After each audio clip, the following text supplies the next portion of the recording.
স্বাগত জানাচ্ছি বাংলা ভিশনের সাপ্তাহিক আয়োজন mega live talk show BSRM গণতন্ত্র এখনের 570তম পর্বে। সাথে আছে তাইমুর রশিদ। আমার সাথে আজকে আলোচনার জন্য স্টুডিওতে উপস্থিত আছেন চারজন অতিথি। আমার হাতে ডানে আছেন বিএনপি দলীয় সাবেক সংসদ সদস্য ব্যারিস্টার রুমিন ফারহানা, আছেন সিনিয়র সাংবাদিক এম এ আজিজ। আমার হাতের বামে আছেন এবি পার্টির চেয়ারম্যান মুজিবুর রহমান মঞ্জু, আছেন এনসিপি অর্থাৎ জাতীয় নাগরিক পার্টির সিনিয়র যুগ্ম আহ্বায়ক আরিফুল ইসলাম আদিব। আপনাদের চারজনকে স্টুডিওতে স্বাগত জানাচ্ছি। দর্শক, বিএসআরএম গণতন্ত্র এখন আজকের এই পর্বে আমরা আলোচনা করব জুলাইয়ের 3 তারিখ, যখন আলোচনা করছি জুলাই গণঅভ্যুত্থানে 1 বছর, অন্তর্বর্তী সরকারেরও 1 বছর খুব শীঘ্রই পূর্ণ হবে। এই 1 বছর কেমন ছিল? এই 1 বছরের শেষে প্রশ্ন উঠেছে সেই ঐক্যটা, সেই 2024-এর যেই 5 আগস্টের যে ঐক্য, সেই ঐক্যের জায়গাটা কোথায়? এই জায়গাটা যে কিছুটা চির ধরলো, এর কারণ কি, এবং এই যে ঐক্যের জায়গাটা অটুট করতেই বা কী করা দরকার। আলোচনা করব ঐক্যমত্য কমিশনের যেই রাজনৈতিক দলগুলোকে একত্র করার যে প্রচেষ্টা, এইটা কতটা সফল হবে, সেই সাথে নির্বাচন সহ সমসাময়িক ঘটনা প্রবাহ নিয়ে আলোচনা করব বিএসআরএম গণতন্ত্র এখানে। স্টুডিও আলোচনা শুরু করতে চাই বিএনপি দলীয় সাবেক সংসদ সদস্য ব্যারিস্টার রুমিন ফারহানা। যে বলছিলাম জুলাই গণ অভ্যুত্থানের 1 বছর, প্রশ্ন উঠেছে সেই ঐক্যটা কোথায়? এই যে ঐক্যটা কোথায় প্রশ্নই তুলতে হচ্ছে, এর দায় আসলে কার? আপনাকে অসংখ্য ধন্যবাদ। ঐক্য, আমি মনে করি যে আজ থেকে 1 বছর আগে যে বিষয়টিতে আমরা সকলে দল মত নির্বিশেষে বাংলাদেশের সাধারণ নাগরিক যারা হয়তো রাজনীতিও কখনো করেননি, সকলেই একমত হয়েছিলাম যে এরকম একটি সরকারকে অনির্বাচিত এবং ফ্যাসিস্ট, মাফিয়া, লুটতরাজকারী, লুম্পেন একটা সরকারকে আর সময় দেয়া যাবে না। এই একটা বিষয়ে আমাদের খুব দৃঢ়ভাবে ঐক্যমত হয়েছিল এবং তারই ফলশ্রুতিতে আমাদের 1 মাস 5 দিন তীব্র আন্দোলন এবং শেখ হাসিনাকে দেশ থেকে পালিয়ে যেতে হয়।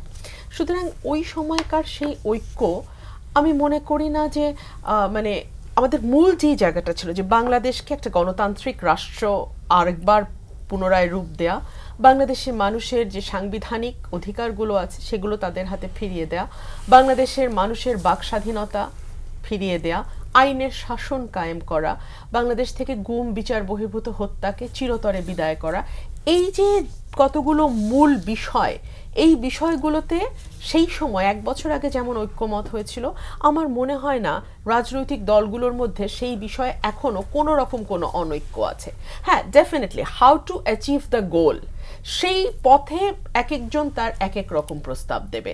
কিভাবে আমরা একটি গণতান্ত্রিক রাষ্ট্রে আবার উত্তরণ করাতে পারি, কিভাবে আমরা একটি সুষ্ঠু অবাধ নিরপেক্ষ নির্বাচনের দিকে যেতে পারি, কিভাবে আমরা বিচার বিভাগ, আইন বিভাগ, নির্বাহী বিভাগের ক্ষমতার মধ্যে একটা চেক অ্যান্ড ব্যালেন্স আনতে পারি, কিভাবে আমরা রাষ্ট্রপতি, প্রধানমন্ত্রীর ক্ষমতা কিংবা মন্ত্রী পরিষদের ক্ষমতা পরস্পর যাতে একটা ব্যালেন্সের মধ্যে থাকে সেটা নিশ্চিত করতে পারি, কিভাবে আইনের শাসন কায়েম করা যায়, কিভাবে বিচার বিভাগের স্বাধীনতা নিশ্চিত করা যায়, কিভাবে দেশের সকল মানুষের জন্য, যেটাকে বলা হয় যে কাউকে আইনের বাইরে গিয়ে শাস্তি দেওয়া যাবে না, সেটা আপনি গুম বলেন, বিচার বহির্ভূত হত্যা বলেন, কিংবা অন্য কোনো আনজাস্ট উপায় বলেন, সেইভাবে কিভাবে সেটা করা যায়, এই ব্যাপার নিয়ে হয়তো বিএনপির সঙ্গে এবি পার্টির সঙ্গে জামাতের সঙ্গে এনসিপির মতের ভিন্নতা আছে, কিন্তু আমরা কি অ্যাচিভ করতে চাই, কেমন বাংলাদেশ চাই, সেটা নিয়ে আমার মনে হয় না যে খুব বেশি। আপনার কাছে কি মনে হয় কিনা যে লক্ষ্য অর্জনে 1 বছরের যে পথটা, বিএনপির পথ চলাটা ঠিক আছে কিনা? কারণ নানা দিক থেকে নানা সময় শুনতে হয় যে বিএনপি এই 1 বছরে যে পথে হেঁটেছে, বিএনপি কয়েকটা বিষয়ে খুব শক্তভাবে প্রমাণ দিয়েছে। এক হচ্ছে বিএনপি অসম্ভব অ্যাকোমোডেটিভ একটা রাজনৈতিক দল। কিরকম? বিএনপির যে পরিমাণ ব্রুট মেজরিটি আছে এবং বিএনপি অন্যান্য যে রাজনৈতিক দলগুলো এই মুহূর্তে মাঠে ক্রিয়াশীল, তার তুলনায় এত বড় একটি সংগঠন যে তারা যদি কোনো প্রস্তাবেও রাজি না হতো, কিছু করার ছিল না। কিন্তু আপনি দেখেন 10 বছর একজন প্রাইম মিনিস্টার, তার বেশি কেউ থাকতে পারবে না।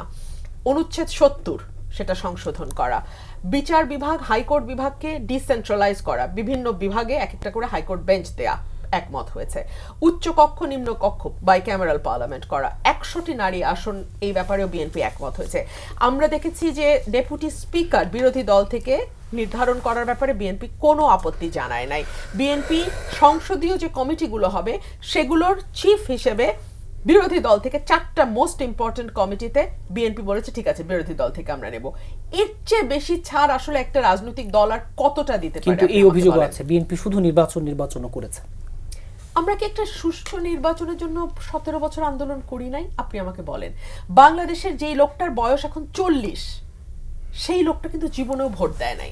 তো সেই লোকটার ভোটের অধিকার নিশ্চিত করার জন্য কি আমরা গত 17 বছর, এবং দেখুন একটা কথা আমি বলি, এই যে 36 দিনের যে আন্দোলনের কথা আমরা বলি, সার্টেনলি এটা একেবারে আন্দোলনের পিক, কিন্তু এই আন্দোলনের একটা প্রেক্ষাপট আছে। এই প্রেক্ষাপটে বিএনপির অগণিত নেতাকর্মী তার জীবন দিয়েছে, অগণিত নেতাকর্মী আহত হয়েছে, নিহত হয়েছে, গুম হয়েছে, পুলিশের কাস্টাডিতে থেকেছে, হেফাজতে মার খেয়েছে, নখ তুলে ফেলা হয়েছে। বিএনপির অ্যাক্টিং চেয়ারম্যান, বিএনপির চেয়ারপারসন বেগম খালেদা জিয়া থেকে শুরু করে একদম ওয়ার্ড লেভেলের কর্মীরা পর্যন্ত শত শত মামলা হয়েছে। অ্যাক্টিং চেয়ারম্যান দেশে ফিরতে পারেন নাই গত 17 বছর। আমাদের দেশনেত্রী বেগম খালেদা জিয়াকে এই বয়সে মিথ্যা মামলায় জেলে যেতে হয়েছে। এর চেয়ে বড় ত্যাগ বিএনপি আর কি স্বীকার করবে? আর নির্বাচন যদি না হয় বাংলাদেশে, আমি সকলের প্রতি শ্রদ্ধা রেখে আমি আজকে এই টেবিলে একটা প্রশ্ন তুলছি। অর্থনৈতিক স্থিতিশীলতা, সামাজিক স্থিতিশীলতা, রাজনৈতিক স্থিতিশীলতা এবং আমাদের আইন শৃঙ্খলা পরিস্থিতির উন্নতি কিভাবে অ্যাচিভ করবেন আমাকে বলেন। AB party chairman Mujibur Rahman Mujib, যে লক্ষ্য ও অর্জনে একসাথে একটা এক একজন এক এক প্রস্তাব, কিন্তু লক্ষ্যটা তো এক। সেই জায়গায় যে 1 বছর আগের সেই প্রেক্ষাপট, সেই জায়গায় ঐক্য কোথায়, এবং এই যে প্রেক্ষাপটটা, নতুন প্রেক্ষাপট। ধন্যবাদ তাইমুর, সবাইকে আমি শুভেচ্ছা জানাচ্ছি। প্রথম কথা হচ্ছে যে আমাদের যে ঐক্যটা তৈরি হয়েছে, এটা কিন্তু একটা পথ চলা ছিল। সবাই এক দাবিতে একসাথে আসে নাই। তো ঢাকা থেকে কেউ, রংপুর থেকে কেউ, রাজশাহী থেকে এসে আমরা একটা জায়গায় এসেছি, এক জায়গায় পথ মিলে গেছে। বিএনপির দাবি ছিল কি? বিএনপির দাবি ছিল খালেদা জিয়ার মুক্তি, তারেক রহমানের দেশে ফেরত আসা, নেতাকর্মীদের মুক্তি, এবং বেসিক্যালি একটা তত্ত্বাবধায়ক সরকার অধীনে নির্বাচন। এটাই ছিল বিএনপির, মানে আপনি যদি সংক্ষিপ্ত করেন এটাই মূল দাবি ছিল। জামাতের দাবি কি ছিল? তাদের নেতাদেরকে ফাঁসি দিয়েছে, তাদের দলকে কাজ করতে দিচ্ছে না, নিবন্ধন বাতিল ইত্যাদি ইত্যাদি। তারাও এসে বলেছে যে একটা অবাধ সুষ্ঠু নির্বাচনের জন্য তত্ত্বাবধায়ক সরকার চাই।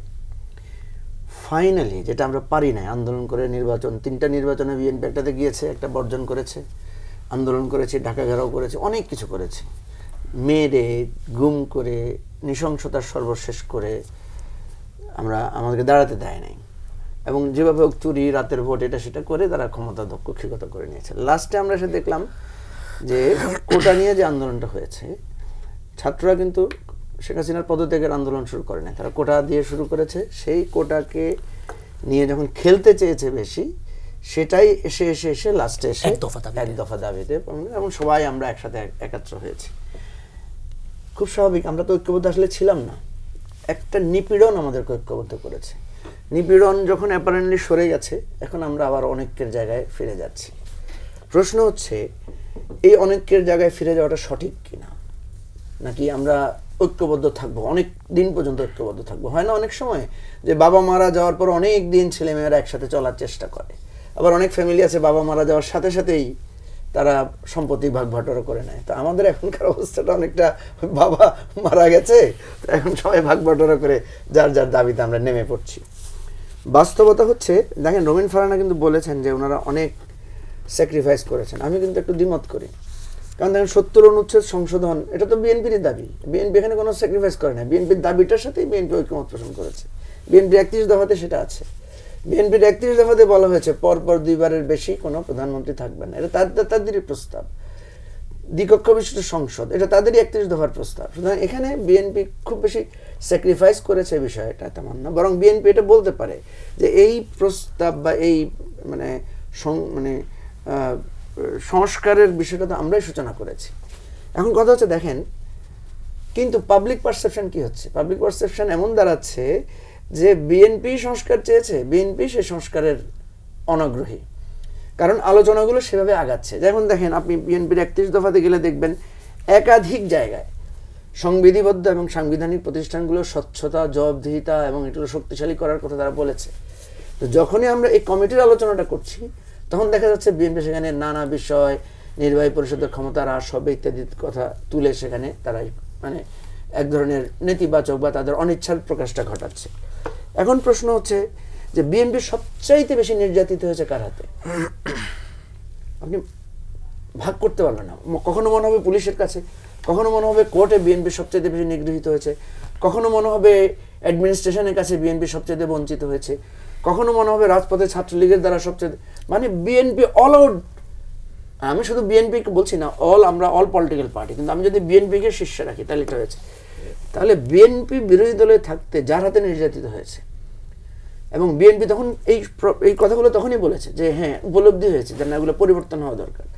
বিএনপি তখন নিজেকে বিরোধী দলের অসহায়ত্ব জায়গা থেকে চিন্তা করেছে, ঠিক আছে না? আমরা যখন বলি যে 5 লাখ টাকা পেলে আপনি কি করবেন, তখন দেখবেন বলে আমি গরিবকে সাহায্য করব, এটাকে করব, সেটাকে করব।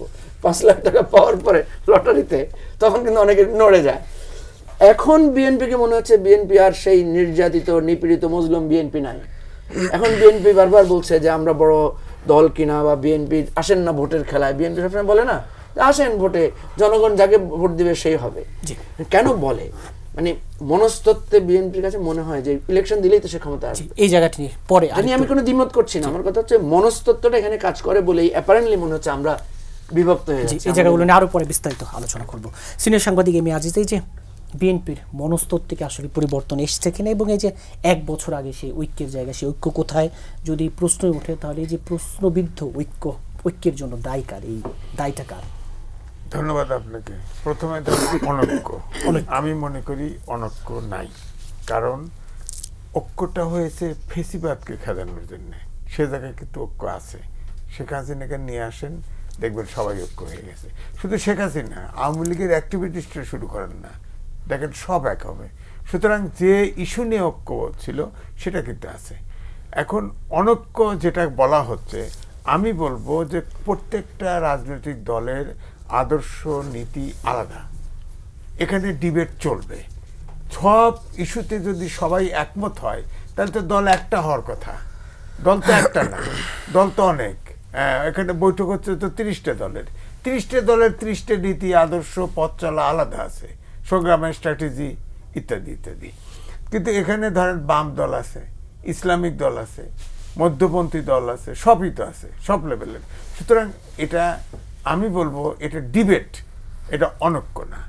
অনৈক্য এখানে হয় যেখানে অনৈক্য একটা দিক, আর দ্বিতীয়টা দিক হচ্ছে সরকারের পক্ষ থেকেও কিন্তু অনৈক্য সৃষ্টি করার রসদ যোগানো হয়েছে। যেমন ধরেন ডক্টর মোহাম্মদ ইউনূস জাপানে গিয়ে বলল না একটি দল ডিসেম্বরে নির্বাচন চায়, হ্যাঁ, তো তারপরে মিটিং দিয়ে দেখলো 28টা দল হাজির হয়েছে, 25টি দলই ডিসেম্বরে নির্বাচন চায়। পরে আর একবার বললো এক পত্রিকায় দিয়ে, যদি পতিত দলের পরামর্শে, একটি দল পতিত দলের পরামর্শে এবং পার্শ্ববর্তী দেশের ষড়যন্ত্রে সরকার চালানো যদি অসম্ভব করে তোলে, তাহলে নতুন করে সিদ্ধান্ত নিতে হবে। এটার তার মানে কি, এটাকে বিএনপিকে মিন করছে এবং তিনি বিরোধী দল তৈরি করছে। অর্থাৎ বিএনপির সাথে যারা ছিল, যারা তো একসাথে ছিল, তারা তো বিরোধী দলে ঢুকানো হলো। অর্থাৎ এখানে কিছুটা রসদ যোগানো হয়েছে। সুতরাং এই কথাটা সরকারের প্রধান বলা ঠিক হয় নাই, কারণ তিনি তো ঐক্যবদ্ধ রাখার চেষ্টা করবে। আর ইস্যুটা হলো ফ্যাসিস্ট বিরোধী আন্দোলনে ঐক্যবদ্ধ হয়েছে, সেই ঐক্যবদ্ধ রাখা রাজনৈতিক দলেরও এটা কিন্তু ন্যাশনাল ইস্যু হিসাবে। আমরা তো ফেসিবাদ না, আমরা তো গণতন্ত্র চাই।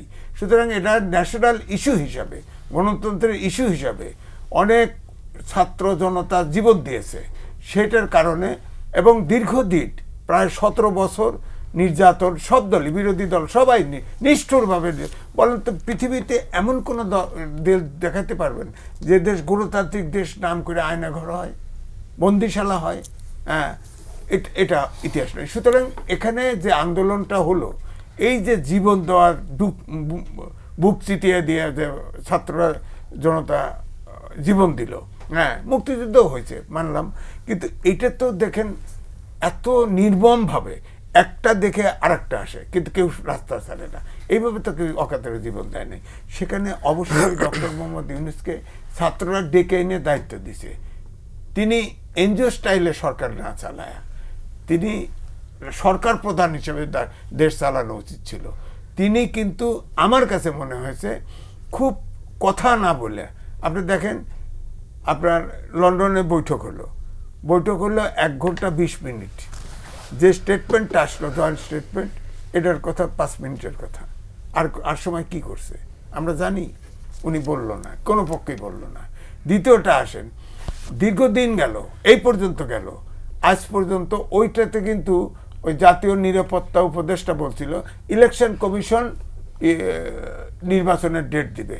আজ পর্যন্ত নির্বাচন সম্পর্কে ডক্টর মোহাম্মদ ইউনূস কথা বলেছেন? তিনি সরকার প্রধান, বলেন নাই তো। এমনকি সিইসি দেখা করছে,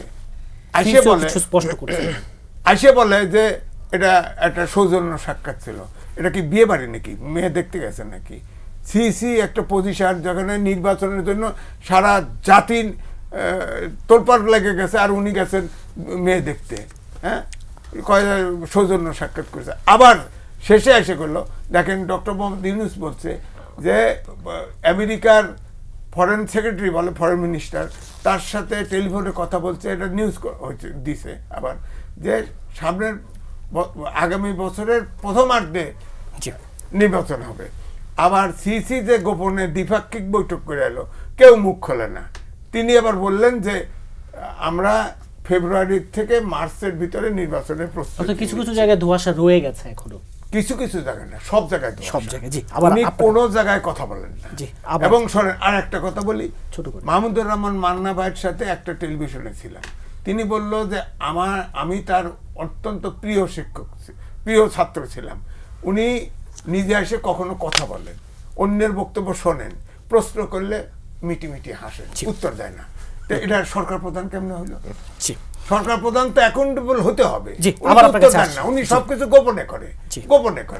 এনসিপির সিনিয়র যুগ্ম আহ্বায়ক আরিফুল ইসলাম আদিব, এই নির্বাচন প্রসঙ্গে একটু পরে যাব, কিন্তু ওই যে 1 বছর পথ চলায় ঐক্যের জায়গাটা, অনৈক্য, এই নিয়ে আলাপ করবো। আরেকটি প্রশ্ন আপনার কাছে রাখতে চাই, যে এই আলোচনাটা আপনারা যখন দল গঠন করেন তখন এক ধরনের ছিল যে ঠিক অভ্যুত্থানের পরপরই খুব দল গঠনে তাড়াহুড়ো হয়ে গেল কিনা, 1 বছরে এসে আপনাদের কাছে কি আত্মবিশ্লেষণ কি মনে হচ্ছে ঠিক এই মুহূর্তে দল গঠনটা কি সময়োপযোগী সিদ্ধান্ত ছিল কিনা? আমরা দেখেন অভ্যুত্থান হয়ে যাওয়ার পরপরই, বিশেষ করে আগস্ট মাসে এবং সেপ্টেম্বরে আপনি যদি এখানকার সাধারণ মানুষ এবং এখানকার সিভিল সোসাইটি বা অন্যান্য অংশ যারা, এমনকি বিএনপির ভারপ্রাপ্ত চেয়ারপারসন তিনিও বলছিলেন যে ছাত্রদের একটা দল বা এখান থেকে এটাকে আমরা সাপোর্ট করি, এই বক্তব্য কিন্তু তার দেওয়া আছে। তো ফলশ্রুতিতে তারা সবাই কিন্তু একটা নতুন রাজনৈতিক দল বা শক্তির প্রত্যাশা করেছে, এটা একটা বিষয়। আমরা তখন প্রত্যাশা করেছিলাম, যেহেতু অভ্যুত্থান পরবর্তীতে একটা রাজনৈতিক কমিটমেন্টের মাধ্যমে এই সরকারটা গঠিত হয়েছিল, সেটা সকল রাজনৈতিক দল, আপনার এখানকার বিভিন্ন শ্রেণী পেশা, সিভিল সোসাইটি এবং একই সাথে শিক্ষার্থী, অর্থাৎ সবার, এবং এখানকার ইস্টাবলিশমেন্ট বলেন আপনি সেনাবাহিনী কিংবা অন্য যারা আছে, সবার একটা যৌথ সমন্বয় এবং ভিত্তিতে কিন্তু এই সরকারটা গঠিত হয়েছে।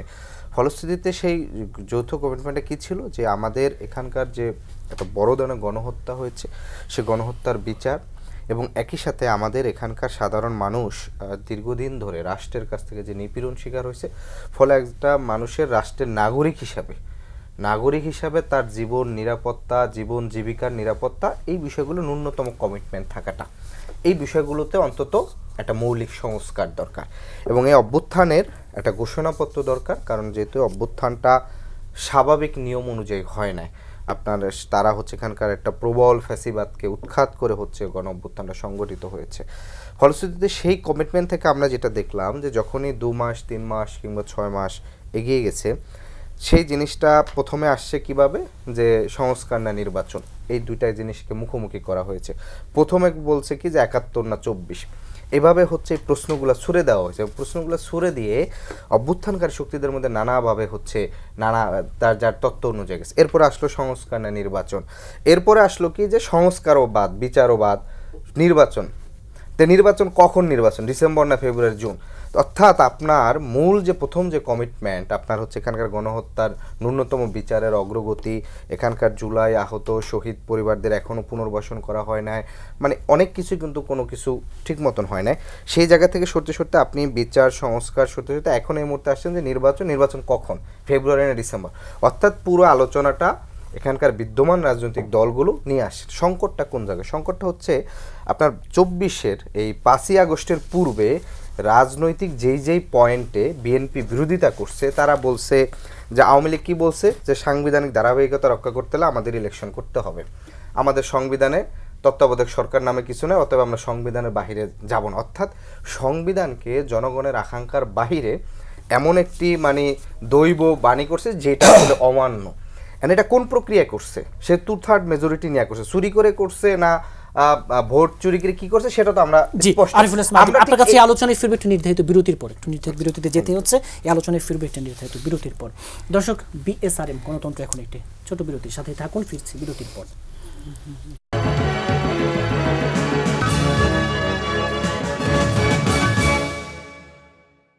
বিরতির পর আবারও স্বাগত জানাচ্ছি বিএসআরএম গণতন্ত্র এখন। আরিফুল ইসলাম আদিব, দুটি বিষয় আপনাদের দল সম্পর্কে বলা হয়। একটি হচ্ছে অভ্যুত্থানের যে বিশাল যে অভ্যুত্থান, সেই অভ্যুত্থানের সফলতার একক একটু দাবি করা বা বাড়তি দাবি করা, এবং অন্তর্বর্তী সরকার একটু বাড়তি আনুকূল্য বলি, প্রশ্রয় বলি। এতে কি মানে এই যে রাজনীতিতে এক ধরনের ভারসাম্যহীনতা তৈরি হয় কিনা, হয়েছে কিনা এক বছরে? আপনাকে আবারও ধন্যবাদ জানাই এবং আমার সাথে উপস্থিত সিনিয়র রাজনীতিবিদ এবং আলোচকবৃন্দ সবাইকে ধন্যবাদ জানাই। আমি পূর্বের মনে একটা আলোচনায় এই ধরনের ভিতরে ছিলাম। প্রথমত বিষয়টি হচ্ছে যে রাজনৈতিক দলের আনুকূল্য বলতে আমি বলবো যে বাংলাদেশের বর্তমানে অধিকাংশ দলই সরকারের আনুকূল্য পাচ্ছে, পরোক্ষ বা প্রত্যক্ষভাবে। কারণ বাংলাদেশের হিস্ট্রিতে এইরকম পলিটিক্যাল স্পেস পূর্বে হয়েছে কিনা আমার কখনো তৈরি না। আপনি যেই দল করেন, আপনি চাইলে যে কোনো জায়গায় এখন জনসংযোগ করতে পারেন, আপনি আপনার নিজের রাজনৈতিক মতামত প্রচার, আপনার ন্যূনতম সেই জায়গা থেকে এনসিপি একটু বেশি পাচ্ছে করছেন না, এনসিপি করছেন। আপনাকে জাস্ট আমার কাছে একটা মেসেজ আসছে, আমি টকশোতে আসার আগে যদি একটু পড়ে শুনি তাহলে আপনি হয়তো মানে এই জিনিসটা খুব স্পষ্ট হবে। না আপনাকে বলি আর কি, ধরেন জাস্ট আমার কাছে মানে একটা বিশ্ববিদ্যালয়ে একটু সমস্যা হয়েছে, আমাকে মেসেজটা আসছে, বিসি বিএনপি, প্রবিসি জামাত, ট্রেজারার ও রেজিস্ট্রার একই ব্যক্তি বিএনপি, ছাত্র উপদেষ্টা দপ্তরের পরিচালক বিএনপি, প্রক্টর জামাত। মানে এটা দ্বারা আপনি কি বুঝলেন যে একটা বিশ্ববিদ্যালয়ের গুরুত্বপূর্ণ যে 5টা পদ, মোটামুটি 3টা বিএনপি দেখলাম, 2টো জামাত। কোথাও ধরেন হয়তো বিএনপি 4টা, জামাত 1টা, কোথাও হয়তো জামাত 4টা, কিছু কিছু জায়গায় 1টা। এবং আপনি যদি এই সরকারের বিভিন্ন জায়গার এবং বিচার বিভাগের বিশেষ করে প্রত্যেক জেলার যে পিপি নিয়োগ থেকে বলেন এবং বর্তমানে যারা অ্যাটর্নি জেনারেল থেকে শুরু করে যারা সহকারী অ্যাটর্নি জেনারেলের যে টোটাল যে তালিকা, এবং হচ্ছে এই তালিকাগুলো যদি আপনি দেখেন বা দেখতে চান তাহলে আপনি দেখবেন যে এখানে রাষ্ট্রের সবচেয়ে বেশি বর্তমানে স্টেক হোল্ডার হয়েছে প্রায় 60+ হচ্ছে বিএনপি, 30-র কাছাকাছি প্রায় জামাত, আর বাকি সব দলগুলো মিলে হয়তো বা কিছু একটা পার্সেন্টেজ আছে। তো ফলে এই যে প্রচারণাটা যে সরকার হচ্ছে এনসিপির কথায় চলে, তাহলে তো অনেক কিছু আমাদের মতন করে বা আমাদের যে চাওয়া বা আমাদের যে প্রস্তাবনা সেটার দিকেই হচ্ছে দাবিত হতো। বরঞ্চ এটা না, বরঞ্চ যেহেতু রাজপথে যাদের শক্তি প্রদর্শন বেশি, সরকার যারা সরকারকে বেশি চাপে ফেলতে চায়, বরঞ্চ তারা তাদের দাবিটা দ্রুত আদায় করে নিতে পারে। এবং এটা তো স্পষ্ট ঘোষণাই আছে, কিছুদিন আগে আপনার ঘোষণা হয়েছে যে ওসিগিরি ডিসিগিরি চলবে না। আপনি অধিকাংশ থানার ওসিদের ফোন দেন কিংবা হচ্ছে তারা ওই জায়গায় তারা কোনো একটা বড় সিদ্ধান্ত নেওয়ার আগে ওই থানার বিএনপির আহ্বায়ক, বৈষম্য বিরোধী যদি কমিটি থাকে থানা পর্যায়ে তার হয়তো মতামত, আর যদি জামাতের থাকে এই মোটামুটি 3 জনের। ফলে যেটা হচ্ছে যে স্টেটটা এখন এক ধরনের 3টা অংশ বা 4টা অংশ বা যার বেশি শক্তি তার কাছে মতামত নিয়ে মূলত এক ধরনের পরিচালনার মতো চলতেছে আর কি। সরকারকে তো নিয়োগ দিয়েছে এনসিপি, না এনসিপি নিয়োগ দেয় না, সরকার নিয়োগ দিয়েছে বিএনপি জামাত। বুঝছেন, এটা একটা সার্কেল আর কি। যে মাঠের শক্তি, এই জায়গাটা তো জবাব দিবেন আপনার সাথে। বলতে চাই যে কিছু মন্তব্য আছে বিএনপি ব্যাপারে, যে লন্ডন বৈঠকের পর সংস্কার প্রস্তাব এখন বিএনপি কেন্দ্রিক হয়ে গেছে, আর এই কথাটা তো আপনাদের দীর্ঘদিন ধরেই শুনতে হচ্ছে যে বিএনপি আসলে কি মুদ্রার রিপিট ও পিট কিনা, মাঠে আলোচনা আছে। এক সময় বিএনপি আওয়ামী লীগকে আপদ বিপদ বলতো সিপিবি, এখন শুনছি নৌকা ধানের শীষ এক সাপের 2 বিষ, এটা জামাত বলছে। জামাতের সাথে আওয়ামী লীগের নানান বিষয়ে অনেক মিল আছে, তাদের সখ্যতা অনেক পুরনো। সেই এরশাদের সময়ে 2 দলই নির্বাচন করলো, এরশাদকে বৈধতা দিল। 86 নির্বাচনের কথা আমি বলছি, জাতীয় তখন বিরোধী দলে গেল আওয়ামী লীগ, পরবর্তীতে আমরা দেখলাম দেশনেত্রী বেগম খালেদা জিয়া যখন সরকার গঠন করলেন 91-তে, 94 সাল থেকে মাঠে আওয়ামী লীগ এবং জামাত একসাথে তারা লড়াই সংগ্রাম আন্দোলন করেছে।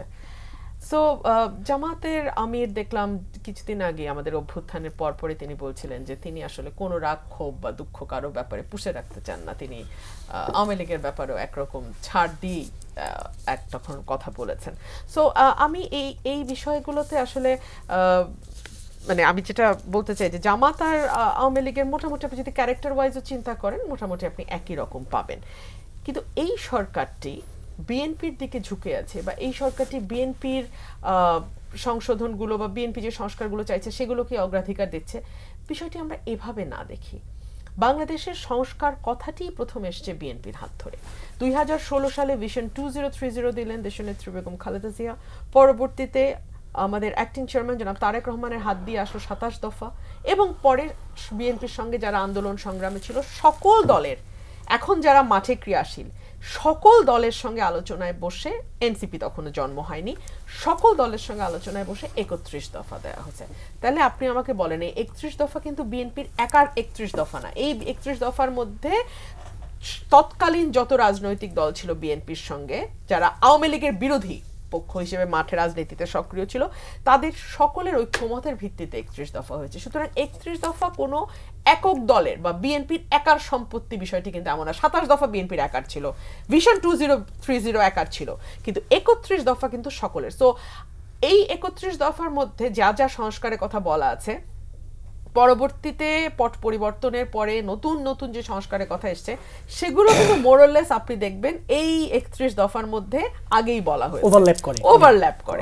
সো ম্যাক্সিমামটাই ওভারল্যাপ করে। আমি আজকে একটু দেখছিলাম, প্রথম আলোতে একটা প্রতিবেদন এসছে, সেখানে বিএনপির তরফ থেকে আমাদের স্ট্যান্ডিং কমিটির সদস্য জনাব সালাউদ্দিন আহমেদ পরিষ্কার করে বলে দিচ্ছেন যে কোন কোন কয়টা প্রস্তাবের কয়টার মধ্যে তা বিএনপি একমত হয়েছে। আমি আপনাকে একটু বলি, দুদকের সংস্কার নিয়ে 47টা প্রস্তাব এসছে, তার মধ্যে 46টাতেই বিএনপি একমত প্রকাশ করেছে।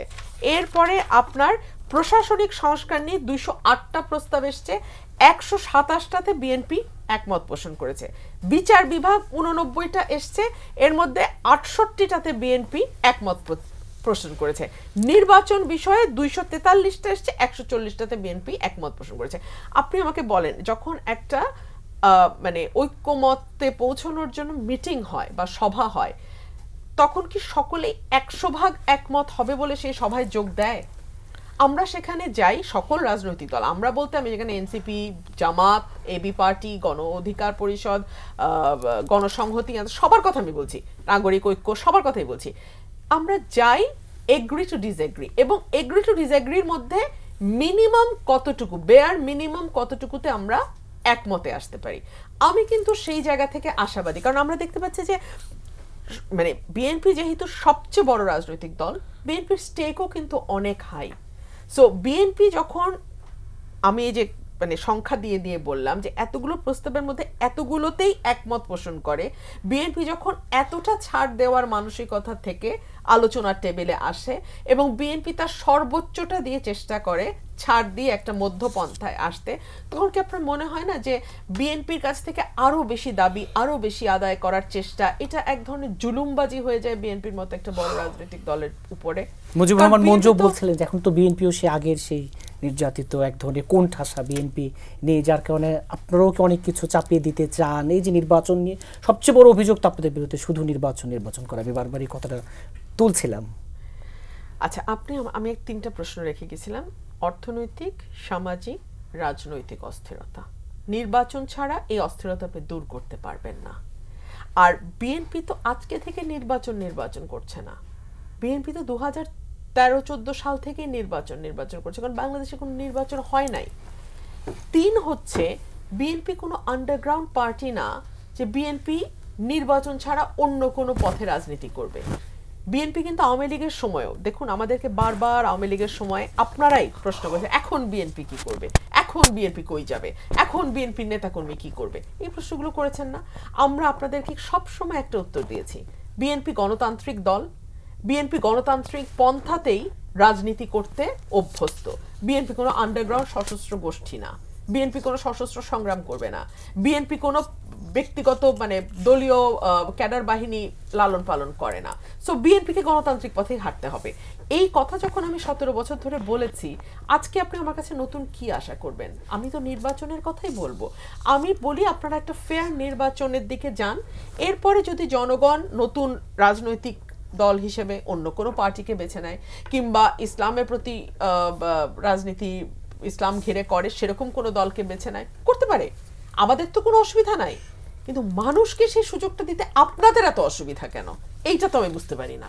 জি, মুজিবুর রহমান মঞ্জু, যে বিএনপি যে প্রশ্ন রাখছে মানুষকে সুযোগ দিতে আপত্তিটা কোথায়, এবং এই জায়গায় যে ঐক্যমত্য কমিশন, আপনিও তো সেই বৈঠকগুলোতে, আজকে দ্বিতীয় পর্যায়ে 9ম দিনের বৈঠকও শেষ হলো, সে জায়গায় যে জুলাইয়ের মাঝামাঝি নাগাদ এক ধরনের ঐক্যপত্রে যা সনদ ঘোষণা যে একটা পৌঁছানোর আশা, জায়গাগুলো কতটা মানে পরিষ্কার লাগছে আপনার কাছে? আসলে না, সনদ, একটা জাতীয় সনদ তৈরি করা তো একটু কঠিন কাজ আছে বলেই তো আমাদেরকে এত কাজ করতে হচ্ছে। দেখেন রবিন ফারহানা যেটা বললেন যে টোটাল আমরা যে টেবিলটা পেয়েছি 166টা প্রস্তাব পেয়েছি, উনি তো বিএনপি হিসাব দিলেন, আমি বলছি যে আমরা 166টার মধ্যে 138টার সাথে আমরা একমত পোষণ করেছি।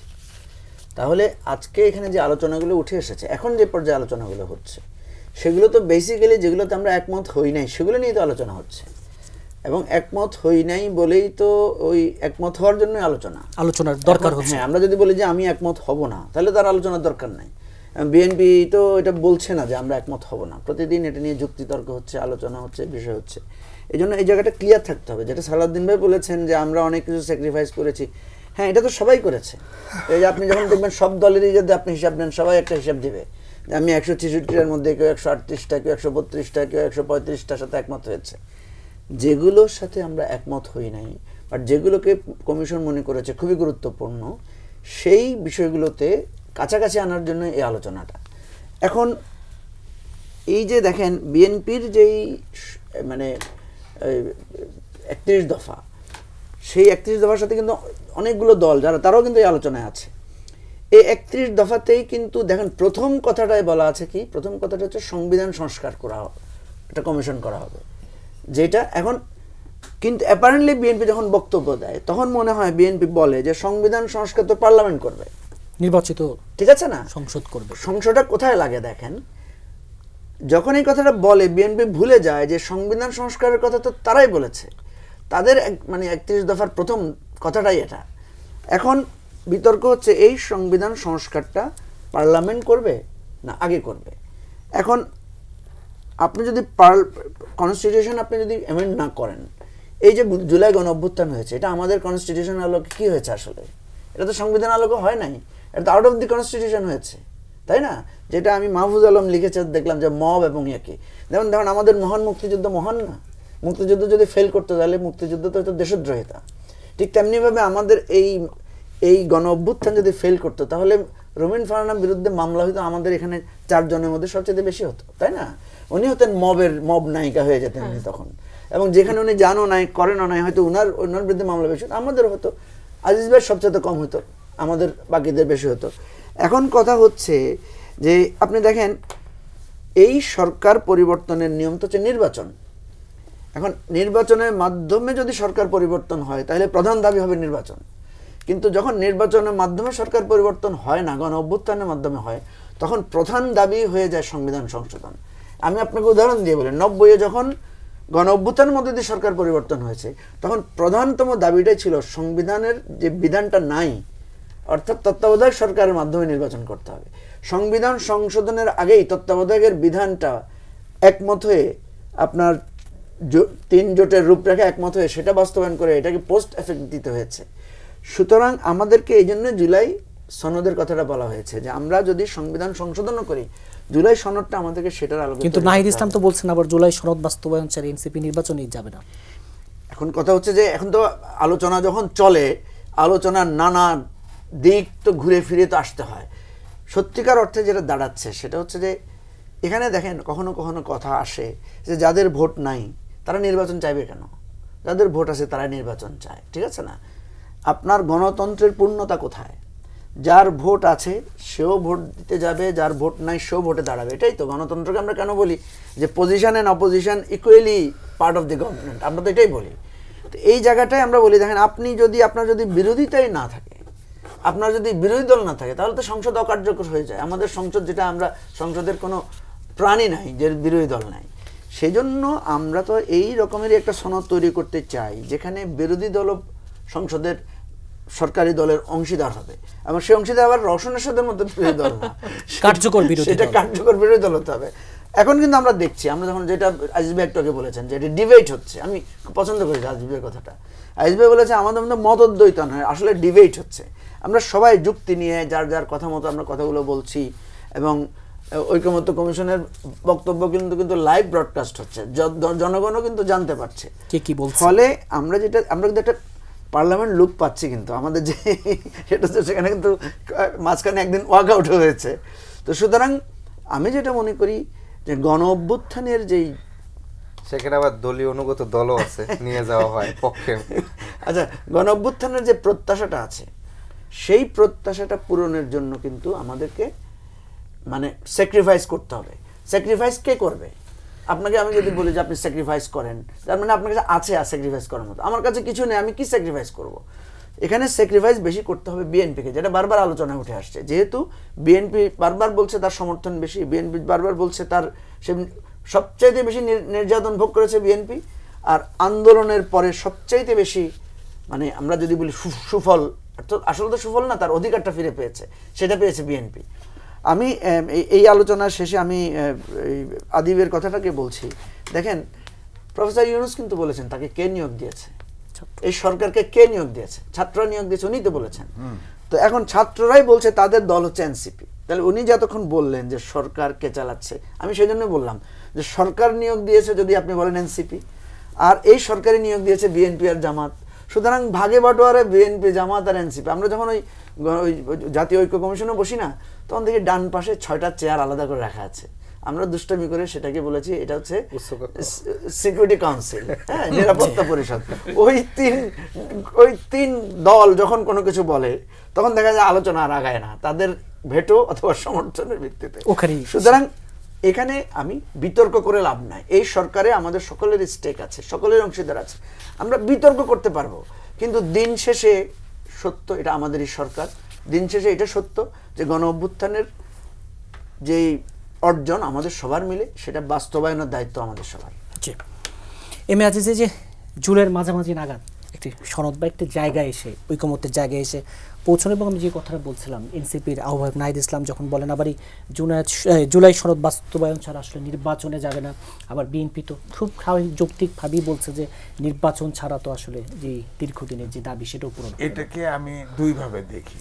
একটা হলো একটা দলের তিনি প্রধান, আর একটা দেখি তিনি কিন্তু তরুণের কথা একটু শক্তিশালী হবেই, এটা মানতে হবে।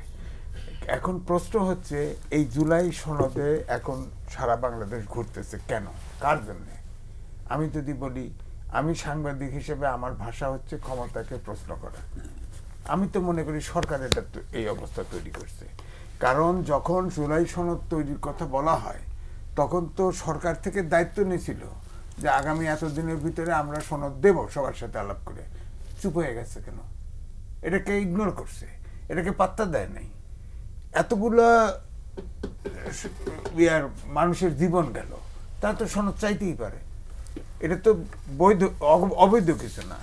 এত বড় একটা আন্দোলন হয়ে গেল, এত লোক জীবন দিল, সেখানে তো একটা সনদ, এবং সবাই এটা তো এগ্রি করছে, এটা তো সরকার আটকায় রাখছে, নইলে তো ওই সময় যেমন করে হোক হতো, তো হয় নাই তো। এখন এটার জবাব তো সরকার দিবে। কেন প্রেস সেক্রেটারি বলছিল না যে অত তারিখের অত দিনের মধ্যে আমরা সনদ দেব সবার সাথে আলোচনা করে? কই, এরপরে তো এটা আলোচনাই নাই, সময় পেরিয়ে গেছে। এখন রাস্তায় নামছে, এখন যে এই যে রাস্তায় নামছে, এখন এই রাস্তা নামাতে একটা নেগেটিভ ইম্প্যাক্টও আছে, যে ছাত্রদের দল একা নামছে। তার মানে ওই গণ অভ্যুত্থান যেটা ঘটেছে এটার ক্রেডিট ছাত্রদের একার হয়ে গেল। ব্যাপারটা এরকম ব্র্যান্ডেড হলো না, এটার জন্য তো সরকার এটা করলো। এখন এই যে ঐকমত্য কমিশন বসছে, সেখান থেকে কিন্তু আমি বলতে শুনেছি যে আমরা এখানে যারা সংস্কার করব, হ্যাঁ, এই সংস্কারের যেসব সংস্কার হয় এটা দিয়ে একটা সনদ তৈরি হবে, তাই না? ঠিক আছে। আর জুলাই যে সনদ, সেটা তো আলাদা ইস্যু, আলাদা। বেসিক্যালি ওটাকে যদি ইলাবোরেট করতে চান, ডিবেটটা কোথায় হয়েছে যে ৭১ আর ২৪ গুরুত্বপূর্ণ। যে প্রশ্নটা আসছে, দেখেন যেদিন এনসিপি ঘোষণা করা হয় ওই ইয়েতে মানিক মিয়াতে, সেদিন কিন্তু আমি খুব খেয়াল করছি, বাসার থেকে একটা ভিডিও দেখানো হয়েছে, সেখানে ৪৭কে খুব হাইলাইট করা হয়েছে, ৭১কে খুব গৌণ করে দেখানো হয়েছে, আর ২৪কে খুব হাইলাইট করা হয়েছে প্রমিনেন্টলি। তো ৭১ গৌণ হবে কেন? ৪৭ কি আমার? ৪৭ আমার জীবনে কি? এর চেয়ে তো ৫২ আমার জন্য অনেক গুরুত্বপূর্ণ। ৪৭ আমার জন্য কি? ৪৭ দ্বিজাতি তত্ত্বের ভিত্তিতে ভাগ হয়েছে। এটা তো আমার এখন ইস্যু না, বরঞ্চ আমি তো বলবো যে ওই সময় আমার ঠক খাইছি আমরা। ওই সময় যে দ্বিজাতি তত্ত্বের ভিত্তিতে যে জিন্না ভাগ করছে নেহরুদের সাথে, তখন আমাদের দ্বিজাতির মুসলমান অংশ আছে না, আসাম টাসাম আমাদের দিকে থাকতে চাইছে না, সেগুলো তো আমরা পাই নাই। এখন এই যে ধরেন আমাদের পেটের ভিতরে এসে ভারত ঢুকে রয়েছে, তো এগুলো তো আমরা পাইনি। আমি তো ঠকছি। আমার তো ৪৭ তো আমার কোনো গুরুত্বপূর্ণ ইস্যু না। আমার ইস্যু যদি বলেন পেছনে গেলে হলো ৫২, কারণ পৃথিবীতে একটি অঞ্চল বলেন আর একটি, তখন তো আমরা আলাদা, পূর্ব পাকিস্তান, একটি ভাষার জন্য একটি জাতি জীবন দিচ্ছে, সে বাঙালি। আমরা এই ভূখণ্ডের ইস্ট পাকিস্তানের জনতা, এটাকে আপনি অ্যাভয়েড করতে পারেন না। তো এই জন্য আমি বলছি যে এখন যে জুলাই সনদ, এটা তো অ্যাভয়েড করতে পারেন না। এই দাবিটি কেন রাস্তায় নামালেন কেন? তাদের রাস্তায় নামালেন কেন? আর তারাই বা নামলো কেন? এখন পার্টি হয়েছে, আর তারা কেন এসে এখানে বৈঠকে বসছে, এখানে দাবি করলো না কেন? এখানে চাইলো না কেন? এখানে প্রেশার দিল না কেন? ঐক্যমত্য কমিশন বসছে, এখন তো আমার কাছে মনে হয়েছে ২ ভাগে বিভক্ত হলো। এটা ইলেকশন ইকুয়েশন হয়ে গেল। তো ব্যাপারটা এভাবে হয়েছে না, দৃশ্যমান মনে হচ্ছে অনৈক্য। এই যে আজকে আলোচনা হচ্ছে যে অভ্যুত্থানের শক্তিরা দ্বিধা বিভক্ত, সারা পৃথিবীতে উঠে গেছে। বিবিসি রিপোর্ট করছে তো ইলেকশন এখন অনিশ্চয়তা, প্রশ্ন উঠছে তো বিবিসি রিপোর্ট করছে। কারণ হচ্ছে যে ওই যে ডক্টর মোহাম্মদ ইউনূস কিছু পরিষ্কার করে না, ওই যে লন্ডনে যদি কিন্তু দিয়ে করছে, এখানেও ওই কথা বলে না কারো কাছে। পলিটিশিয়ানদের ডাকে শুনে মিটমিটি হাসি ছেড়ে দেয়, আর ওনারাও যায় বৈঠক করতে। কি নিয়ে আসে তাও বুঝি না, আউলা জাউলা আমার কাছে মনে হয়। সমস্যা তো তৈরি করতেছে আমার কাছে মনে হচ্ছে সব রুটে। আপনার কাছে কি মনে হয় কিনা তাহলে যে এই ঐকমত্য কমিশনের মাধ্যমে দিন শেষে ফলপ্রসূ কিছু আসবে? না, এটা নিয়ে ক্লিয়ার কিচ্ছু বলা যাবে না। আমার ভিতরে ঠিক বিবিসি রিপোর্টের মতো ওই জাতীয় পার্টি ছিল না, মন্ত্রীও থাকে, অপোজিশনও থাকে। এখন আমার কাছে মনে হচ্ছে ইলেকশন হইতেও পারে, নাও পারে, এই জায়গায় আছি। এটা যে কোনো একটা কিছু হবেই, মানে একটা কিছু হবে, দুটোর একটা হবে, হয় সরকারের না হলে অপোজিশনে। তো বলেন না যে ইলেকশন লন্ডনে বৈঠক হলো, এতদিন ডক্টর মোহাম্মদ ইউনূস একটা মুখ খোলে নাই, উপদেষ্টা পরিষদের স্পোকসম্যান বানাইছে, হ্যাঁ তাও মুখ খোলা নাই। ইলেকশন কমিশন মুখ, কেউ ইলেকশন নিয়ে কোনো মুখই খোলে নাই। তো আমি কিভাবে বলবো যে ইলেকশন হবে? আবার দেখেন একটা গ্রুপ মাঠে নেমে গেছে এবং আলটিমেটাম দিয়ে দিয়েছে, এই না হলে ইলেকশন করব না, এই না হলে চাই। আপনি বলেন তো স্প্রেডশিট দিছিল মঞ্জু ভাইদের, সেখানে কি ইয়ে ছিল আপনার আনুপাতিক হারে নির্বাচন ছিল, দাবি ছিল, স্প্রেডশিটে ছিল না। এটা ইসলামিক আন্দোলন বাংলাদেশের 111-এর সময় দাবি করছিল, কিন্তু এটা ঐক্যমত্য কমিশন থেকে এটা কিন্তু রাখা হয়নি, কারণ একজনই দাবি করছে, স্প্রেডশিটে ছিল না। এখন আছে ঐক্যমত্য কমিশনের রাস্তায়, এবং এইটা না দিলে ইলেকশনে যাব না। এইসব আলোচনা বড় করে তোলা হচ্ছে। এটাতে তো ধারণা হচ্ছে যে ওই আওয়ামী লীগকে কার্যক্রম নিষিদ্ধ করা হলো, যেমন 144 ব্রেক করে করা হলো না, 1 ঘন্টা সময় দিল, এক্সিকিউটিভ অর্ডারে হয়ে গেল। তখন কিন্তু এই অন্তর্বর্তীকালীন সরকার প্রধান কিন্তু বলছিল আমাদেরকে কোনো দল নিষিদ্ধ করার পরিকল্পনা নাই, কিন্তু ওটা তো কিন্তু করে ফেললো। তো ওরকমই এখন তো অনেকে ডাউট করে যে এই যে মাঠে নামছে এরকম কারণে, হয়তো ওই রকমই কোনো আন্ডারস্ট্যান্ডিং এ মাঠে নেমে গেছে। তার মানে এই কারণে ধারণা করা হচ্ছে ইলেকশন হয় কি হয় না, অর্ধেক পানিতে অর্ধেক ডাঙায়। আরফিরুজ মাহদি ভাই, যে ইলেকশন হয় কি হয়নি এই নিয়ে আবারও যে অনিশ্চয়তা, বিবিসির মতো আন্তর্জাতিক গণমাধ্যমেও আবার এই নিয়ে যখন সংবাদ করতে হবে, নির্বাচন পদ্ধতি নিয়েও এক ধরনের জটিলতা আলোচনা এখানে এই সময় বিষয় সেটা হচ্ছে যে দেখেন, আমরা তো আসলে আমাদের যখনই কোনো আলোচনা টেবিলে যাই, কোনো রাজনৈতিক আলাপ আলোচনায়, তোমরা তরুণ, তোমরা বয়সে ছোট, অভিজ্ঞতা কম, নানা ধরনের বিষয়গুলো আসলে বলা হয়। কিন্তু আমার এখনো স্পষ্ট মনে আছে যে 5ই আগস্ট বৈষম্যবিরোধী ছাত্র আন্দোলনের পক্ষ থেকে যে দাবিটা বা যে প্রস্তাবনা প্রথম সংবাদ সম্মেলনে, জাতির উদ্দেশ্যে সংবাদ সম্মেলনে যে বক্তব্যটা দেওয়া হয়েছিল, সেটাই সবচেয়ে বেস্ট ছিল। সেখানে বলেছিল যে 24 ঘন্টার ভিতরে জাতীয় সরকারের রূপরেখা, এবং সেটা আমরা ওই সংবাদ সম্মেলন করার পূর্বেই হচ্ছে বিএনপির ভারপ্রাপ্ত চেয়ারম্যানের সাথে আমাদের একটা বৈঠক হয়েছিল। সেখানেও তাদেরকে আমরা 3টা প্রস্তাব দিয়েছিলাম, সেটার মধ্যে সে মোটামুটি 2টোই একমত হয়েছিল, না আরেকটা বিষয় আর কি বলছিল। তো এখন বিষয় যেটি হচ্ছে, রুমিন আপা একটা কথা বলছেন যে বাংলাদেশে 4টা জিনিস খুব গুরুত্বপূর্ণ এখন এই মুহূর্তে সংকটে। অর্থনৈতিক অনিশ্চয়তা তৈরি হচ্ছে, আইন শৃঙ্খলা ঠিক নেই, রাজনৈতিক অনিশ্চয়তা তৈরি হচ্ছে, একটা নানা ধরনের বিষয়গুলো তৈরি হচ্ছে। এই যে রাষ্ট্র 5ই আগস্ট পরে সবচেয়ে বেশি চ্যালেঞ্জের মধ্যে ছিল এবং সবচেয়ে বেশি একটা জায়গায় ছিল, যে অভিজ্ঞতাটা আসলে পূর্বের কোনো অভিজ্ঞতা নেই, না রাজনীতিবিদদের, না এখানকার মিলিটারি, না হচ্ছে এখানকার ব্যুরোক্রেসি, মানে কারো ধরনের কোনো অভিজ্ঞতা নাই। ওই মোমেন্টেই কিন্তু আমরা বলছিলাম যে এটা একটা জাতীয় সরকার করা উচিত, সকল দল মত এবং নির্বিশেষে, কারণ এখানে কেউতে অভিজ্ঞতা না। কিন্তু আপনার সেই সংকটটা কিন্তু বিএনপি, যদি আমি পরোক্ষভাবে বলি যে বিএনপি সেখানে 50-50 অবস্থান নিয়েছে। ছাত্রদেরও 2টা দাবি মানছে, আবার পরোক্ষভাবে আর্মিরও দাবি অর্ধেক মেনে নিয়েছে। কীভাবে মেনে নিয়েছে? যে ওই দিন আপনি যদি 6 তারিখের সকল পত্রিকার হেডলাইনগুলো দেখেন, যে স্পষ্টভাবে অধিকাংশ পত্রিকা হেডলাইন করছিল যে 24 ঘন্টার ভিতরে জাতীয় সরকারের রূপরেখা দিবে ছাত্ররা, আর কিছু কিছু পত্রিকা সেনাপ্রধানের ফোকাস করছিল, ফোকাস করে বলছিল যে অন্তর্বর্তী সরকার হবে। তাহলে হয়েছে কোনটা? অন্তর্বর্তী সরকার হয়েছে। ভারপ্রাপ্ত চেয়ারম্যান আমরা যে 2টা প্রস্তাব দিয়েছিলাম, 2টাই তিনি রাজি হয়েছিলেন, যে সরকার প্রধান ডক্টর ইউনূস কে নেওয়া, এবং আরেকটা বলেছিলাম যে আর্মি ব্যাকড সরকার যেন কোনোভাবেই বিএনপি রাজি নয়, সেটাও রাজি হয়েছেন। কিন্তু আবার পরোক্ষভাবে আর্মিরটাই সে গিয়া অনুগত হয়েছেন, কারণ আর্মি প্রধান বলছিলেন যে অন্তর্বর্তী সরকার, নট জাতীয় সরকার। তো এই যে ধরেন এখন এসে বিএনপি থেকে শুরু করে সবাই কড়া সমালোচনা করছে যে এই উপদেষ্টা পরিষদ যারা আছে এদের রাজনৈতিক অভিজ্ঞতা না, এরা অযোগ্য, এরা মূর্খ, এরা কিভাবে, তাহলে এদেরকে গাদে আপনি জোয়াল তুলে দিচ্ছেন কেন? আপনি সবচেয়ে ক্রিটিক্যাল মোমেন্টে, এখন যদি আমি বলি যে ওই মোমেন্টে অনেকগুলো রাজনৈতিক দল আসলে দায়িত্ব নিতে, মানে যে চ্যালেঞ্জটা, যে অর্থনৈতিক বা পুরো সিচুয়েশন তৈরি হচ্ছে, সেটার দায়িত্ব নিতে চায় না, অথবা দায়িত্বকে এক ধরনের পাশ কাটিয়ে যেতে চেয়েছে, যে তোমরা সিভিল সোসাইটি বা ছাত্র, তোমরা দেশটারে তোমরা তোমাদের মতন করে এই সিচুয়েশনটা পার করো, এরপর পরিস্থিতি বুঝে আমরা ইলেকশন দিয়ে আমরা হচ্ছে গণতান্ত্রিক প্রক্রিয়া আসবো। ওই সময় দায়িত্বটা তো আপনার নেওয়া উচিত ছিল, কারণ আপনি তখন ওই মুহূর্তে রাষ্ট্রের সবচেয়ে বড় দল, সবচেয়ে বেশি জনসমর্থন, আপনার সবচেয়ে বেশি স্ট্রাকচার, সাংগঠনিক কাঠামো অনুযায়ী সারা দেশে আপনার কাঠামো আছে, সেই জায়গাটা কিন্তু হয় না। এখানে ঐক্যমত কমিশন সংস্কারে সবচেয়ে মূল গুরুত্বপূর্ণ যে জায়গাটায় সংকটটা তৈরি হচ্ছে, সংকটটা তৈরি হয়েছে যে আপা বলছেন যে প্রায় 166টার মধ্যে বিএনপি সম্ভবত 140টার অলমোস্ট এক হয়ে গেছে।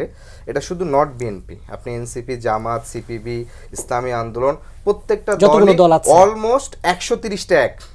তাহলে ভিন্নমত কোনটা? যেগুলো এক সেগুলো তো একই, সেগুলো নিয়ে তো আসলে আর আলোচনার দরকার নাই। তো ভিন্নমত কোন জায়গায়? ভিন্নমত হচ্ছে বাকি 30টা বা 20-25টা।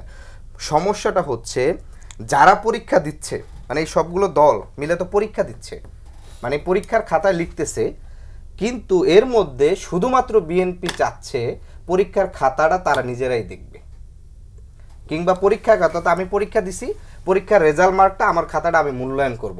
তাহলে তো এটা পরীক্ষা হলো না। কিভাবে কে হলো? আপনি দেখেন সংস্কার কমিশন 6টা প্রস্তাব দিছে যে এই যে সবগুলো দল মিলে এই বিষয়গুলোতে একমত হবে, যেটা মৌলিক সংস্কারগুলো করে জুলাই সনদ, যেটা আমরা বলতেছি জুলাই সনদটা হবে, এই জুলাই সনদের আইনি ভিত্তি কি হবে, এটা নৈতিক জায়গাটা, মানে এটা যে একটা সনদ, এটা ভিত্তিটা কি হবে, এই ভিত্তির জায়গায় কিন্তু সরকারের পক্ষ থেকে 6টা প্রস্তাব দিয়েছিল। 1 নম্বর বলছিল যে নির্বাহী আদেশে করে ফেলা, মানে অধ্যাদেশ জারি করে। আরেকটা বলেছিল যে নির্বাচনের পূর্বে গণভোট, আরেকটা বলেছিল নির্বাচনের সময় গণভোট, আরেকটা বলছিল গণপরিষদ নির্বাচন, আরেকটা বলছিল সংবিধান সভার নির্বাচন, আরেকটা বলছে 6 নম্বরে যে পরবর্তী সংসদে দেওয়া। তাহলে আপনি বলেন যে জাতি কি এর পূর্বে রাজনৈতিক নেতৃত্বের দ্বারা প্রতারিত হয়েছে না 90-তে? 3 জোটের রূপরেখা, আইনের শাসন, গণতন্ত্রের প্রতি বিচার বিভাগের স্বাধীনতা, গণমাধ্যমের স্বাধীনতা, সবগুলো একমত হয়ে একটা নির্বাচন করছে। নির্বাচনের পরে আমরা কিছু দেখেছি? স্বৈরশাসনের সময় যেখানে ছাত্র সংসদ নির্বাচন হয়েছে, বাংলাদেশ 90-এর পরে গণতান্ত্রিক ধারায় ফেরার পরে ছাত্র সংসদ নির্বাচন বন্ধ হয়ে গেছে। এখন আসেন যে সমস্যাটা কি, বিএনপির প্রস্তাব হচ্ছে আর সহ কয়েকটি দল যে পরবর্তী সংসদে হচ্ছে এই যে জুলাই সনদ, এটা কি থাকবে কি থাকবে না, পরবর্তী সংসদ করবে। বাকিদের কিন্তু গণপরিষদ, গণভোট। আমরা ডক্টর মোহাম্মদ ইউনূসের স্ট্রংলি হচ্ছে তার সমালোচনা করেছি যে সে যখন লন্ডনে বৈঠক করে এবং তার পূর্বে ঈদের আগে যে জাতির উদ্দেশ্যে ভাষণ দিছিল, সেখানে বলেছিল যে আপনারা রাজনীতিবিদ দলগুলোর কাছ থেকে কমিটমেন্ট নেবেন। কি কমিটমেন্ট নেবেন? যে এই জুলাই সনদে তারা যারা স্বাক্ষর করছে এইটা যেন তারা মানে। বাংলাদেশের রাজনীতিবিদদের প্রতি যদি জনগণের এতই আস্থা থাকতো, তাহলে পূর্বে 1 দফা 31 দফা আপনার হচ্ছে অন্যান্য দলগুলা 54 দল 64 দল মিলে ভোটাধিকারের জন্য আন্দোলন করছে না? রাস্তার জনগণ কি নামছে? নামে না, দলের নেতাকর্মীরা নামছে। ফলশ্রুতিতে আমরা যেটা বলছি, আমরা এই জায়গায় স্ট্রং বিরোধিতা করছি যে জুলাই সনদ হবে, সে জুলাই সনদকে অবশ্যই আমরা বলেছি কিন্তু জাতীয় নির্বাচন, আমরা আমাদের মূল দাবি গণপরিষদ। যদি জাতীয় ঐক্যমতের ভিত্তিতে যদি গণপরিষদ থেকে সরে এসে তারা মনে করে যে না আমাদের এখানে সমাধানটা গণভোট, অধিকাংশ দলই বলছে যে গণভোটের মাধ্যমে এইটাকে আগে সুরক্ষা করা হোক, দেন এইটার উপর ভিত্তি করে পরবর্তী সংসদ হচ্ছে গিয়া বা জাতীয় নির্বাচনটা হবে, আগে সংস্কারকে আপনি স্বীকৃতি দিবেন। এখন যদি বলেন যে আমার পরীক্ষার খাতা আমি মার্ক দিব, কারণ আপনি তো এর আগে জাতীয় সংসদে গিয়ে আপনি করবেন কি করবেন না, এটার তো কোনো ভিত্তি নাই। এটা এই জায়গাটা হচ্ছে মূলত মূল ভিতর বা সংকটটা তৈরি হয়েছে।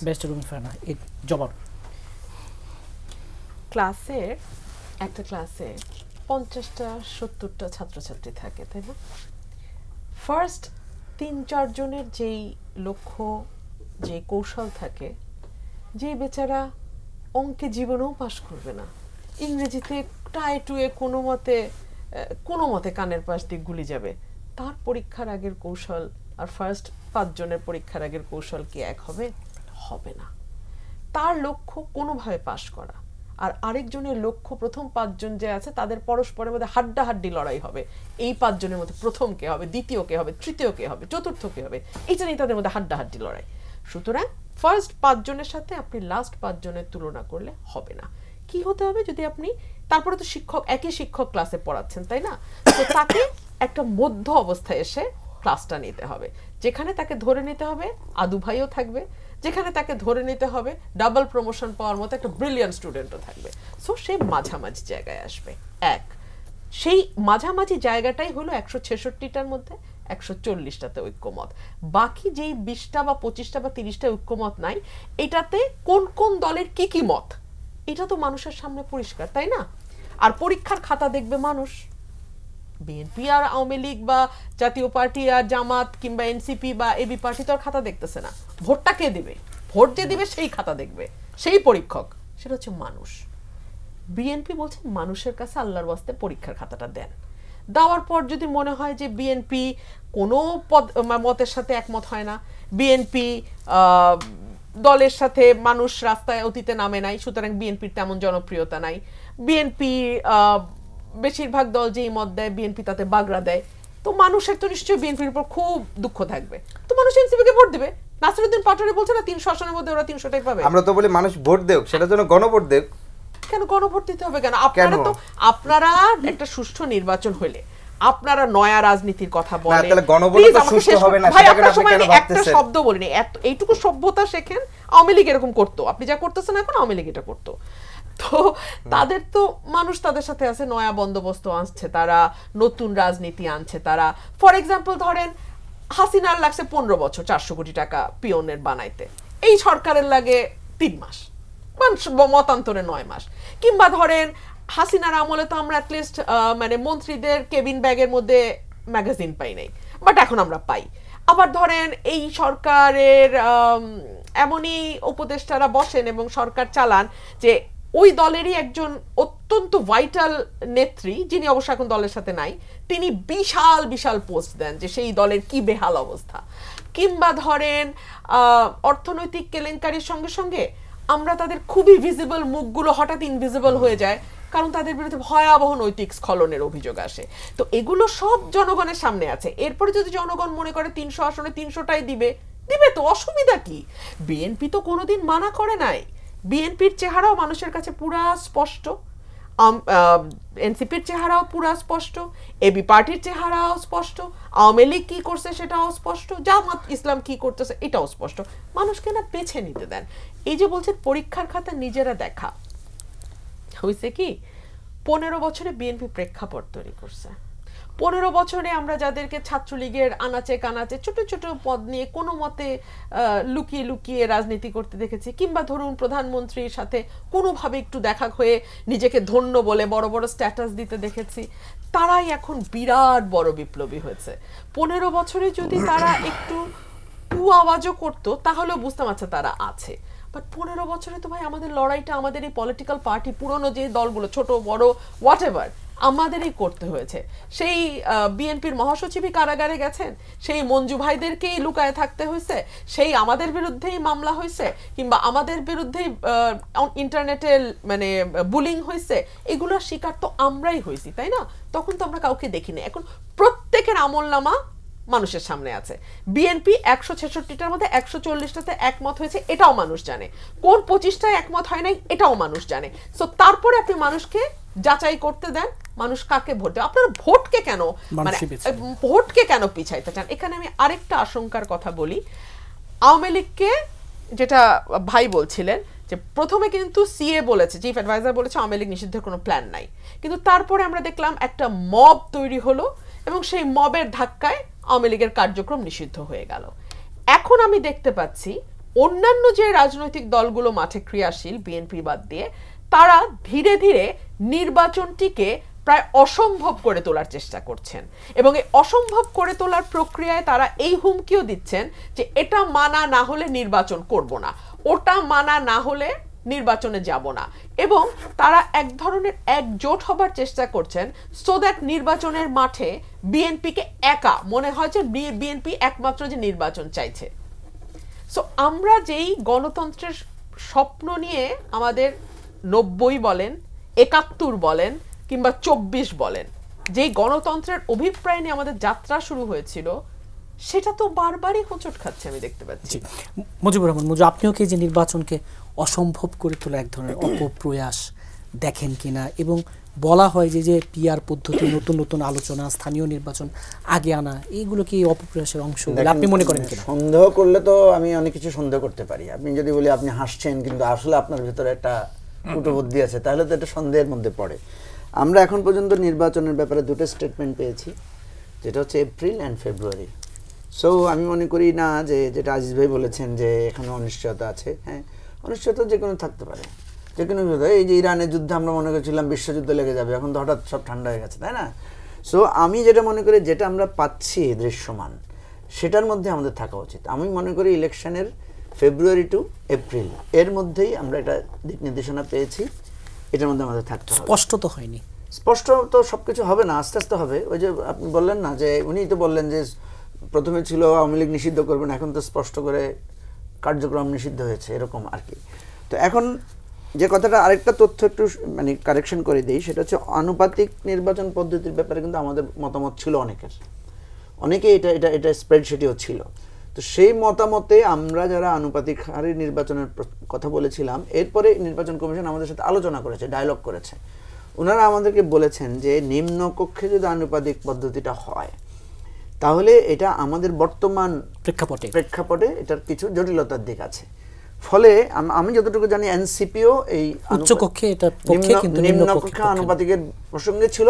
পরে আমরা নিম্নকক্ষে ফার্স্ট পাস দি পোস্টটা আমরা এগ্রি করে আমরা বলেছি তাহলে আপার হাউসে যেটা হবে সেখানে উচ্চকক্ষে আপনার আনুপাতিকটা থাকতে হবে।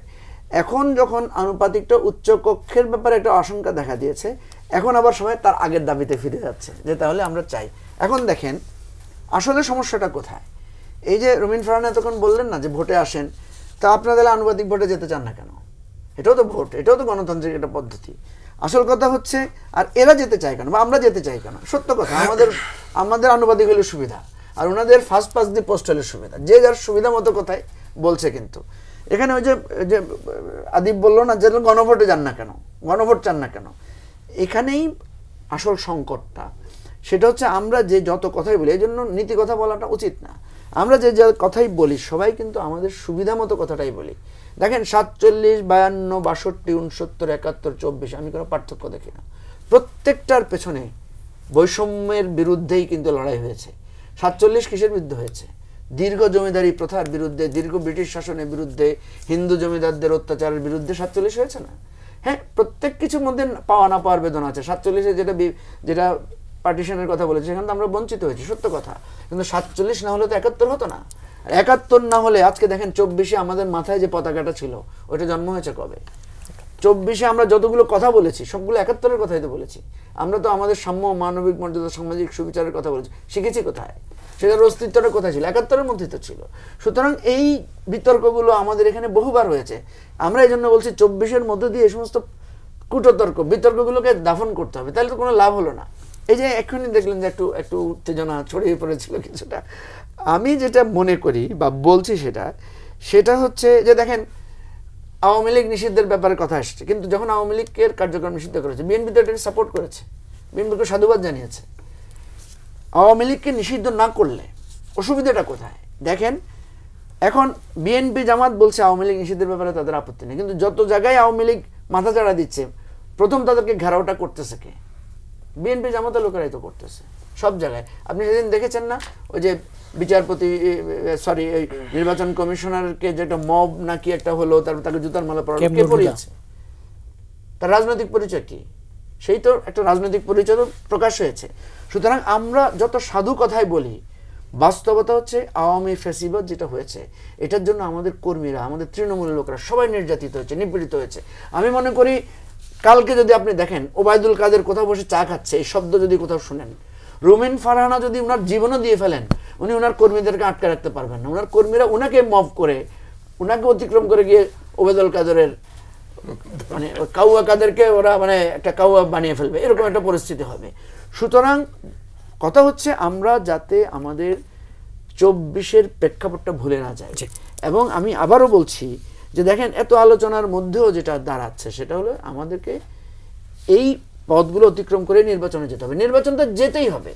এই সরকারের জন্ম হয়েছে, এটা সে জন্মকালীন যে কথাগুলো বলেছে, আমি কিন্তু আরো অনেক কথাগুলো কিন্তু বাস্তব। কারণ দেখেন ডক্টর ইউনূস যখন এসেছেন, ডক্টর ইউনূসের সাথে কি বিএনপির কথা হয়েছে বা সাক্ষাৎ হয়েছে? কোনো কিছু হয় নাই তো।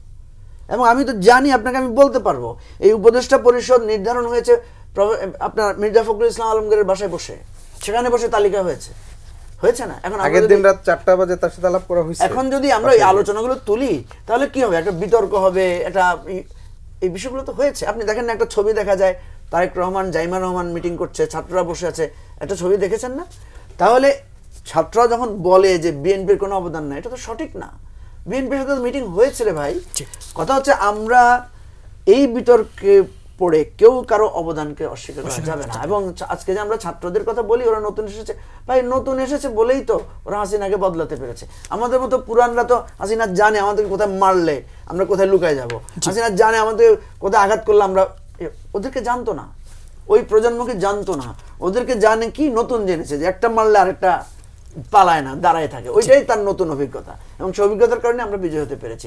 একে অপরকে যদি মিউচুয়াল রেসপেক্ট আমাদের না থাকে এবং একে অপরের গুরুত্ব যদি উপলব্ধি না করি, তাহলে জুলাইয়ের অর্জন সফল হবে না কখনো। জি, হাতে বেশি সময় নেই। এমনি আছে যে নির্বাচনের সন্দেহ এবং নির্বাচনের অনিশ্চয়তা নিয়ে কথা হচ্ছে, কিন্তু সাথে একটি প্রশ্ন উঠছে যে এই উপদেষ্টা পরিষদকে আসলে একটি নির্বাচন দেওয়ার জন্য ফিট কিনা, এরকম মানে আলোচনার মধ্যে উঠেছে। এই উপদেষ্টা পরিষদ কি নির্বাচন দেওয়ার জন্য আসলে ফিট কিনা, ফিটনেস আছে কিনা? দেখেন আজকে সেনাবাহিনী থেকে বলা হয়েছে যে ইলেকশন কমিশন নির্বাচনের জন্য সাহায্য চাইলে তারা একটা নিরপেক্ষ নির্বাচনে সর্বাত্মক সহযোগিতা করবে। আমাদের পুলিশ তো এখনো টমায় আছে। এই যে কি চকরিয়ার ওসি তার তো প্রত্যাহার করছে, তো পুলিশ কাজ করবে কেমনে? এই ধরেন সাবেক রাষ্ট্রপতি ছিল হামিদ সাহেব 3 ঘন্টা আপনার এয়ারপোর্টে বসে রইল। ওখানে ইমিগ্রেশন থেকে শুরু করে সব সংস্থার লোক ছিল না, আর সে কি সরকারের কোনো কর্নার থেকে পাস অনুমতি নেওয়া ছাড়া চলে গেছে? 3 জন পুলিশ চাকরি হারালো। তো সুতরাং এই জন্য পুলিশকে তো ট্রমার থেকে বের করানোর চেষ্টা হয় না, কারণ একটা বছর গেছে, আপনি পুলিশ বলেন প্রশাসন বলেন এটা তো এখনো ঠিক করা যায় নাই। তো এখন যদি ইলেকশনের কথা বলেন, ইলেকশনে আপনি সব 6000 প্রশাসনের আছে, অফিসার আছে, আপনি 6000 সারা দেশ চালায়, মিনিস্ট্রি চালায়, মিনিস্ট্রির অধীনে বিভাগ চালায়, সব ডিসি হয়। আপনি কি ডিসি হতে কি আইনস্টাইন হতে হয় নাকি? আপনি আর 25টা ক্যাডার রয়েছে, সেখান থেকে লোক নিয়ে 7 দিনের ওরিয়েন্টেশন ট্রেনিং দিলে ডিসি হতে পারতো না? আমি নিজে বণিক বার্তায় 7 দিন পরে একটা রিপোর্ট এক্সক্লুসিভ হয়েছে যে প্রশাসনের 95% ছিল ফসিবাদী দোষর। আমি কিন্তু একটা সোর্সে পাঠায়ও দিছি, যাতে দেখতে হয়তো তার পাঠায়ও দিছি কই। তারপর সব প্রশাসন ক্যাডারের লোকরে ডিসি বানাইছে, এই ডিসির আবার উড্র করছে অনেককে, তাহলে তারা তো টমার মধ্যে আছে না? তো এই জন্যই বলছি যে আপনি যদি আর্মি ম্যাজিস্ট্রেসি পাওয়ার দেওয়া আছে, আর্মিকে যদি ইউজ করেন, এবং ইলেকশন কমিশনের নিজস্ব অফিসার আছে, অর্ধেক রিটার্নিং অফিসার করা যায়, আপনি অন্য ক্যাডার থেকে বেছে নেন।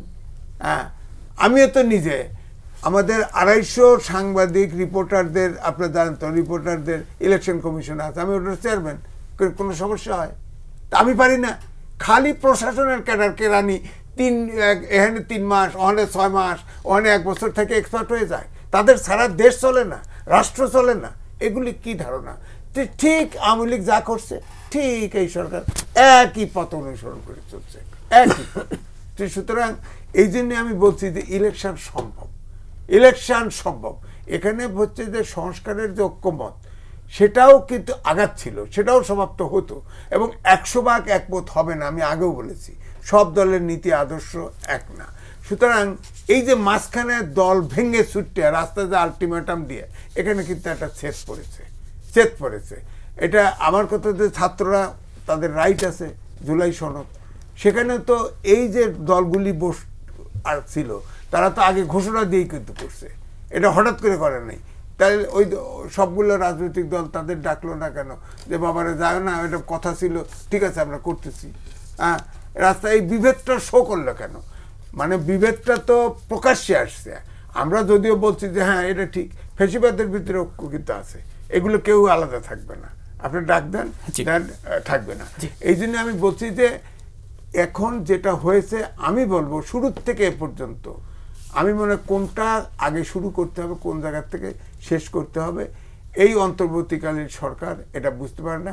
এই জন্য আমি বলছি, কখনো বলি এটা এনজিও সরকার অথবা বিদেশি সরকার, এর ভিতরে বিদেশি নাগরিকই বেশি। হাতে বেশি সময় নেই। আরিফুল ইসলাম আদিব একই প্রশ্ন রাখতে চাই, আপনি কি মনে করেন কিনা এই অন্তর্বর্তী সরকার নির্বাচনের জন্য ফিট? নির্বাচনের জন্য সরকার এবং নির্বাচন কমিশন তাদের যথেষ্ট ঘাটতি আছে, এবং আমরা সরকারের নানা সময় যে বক্তব্যগুলো দেখি সেটা আমাদেরকে খুবই শঙ্কায় ফেলে।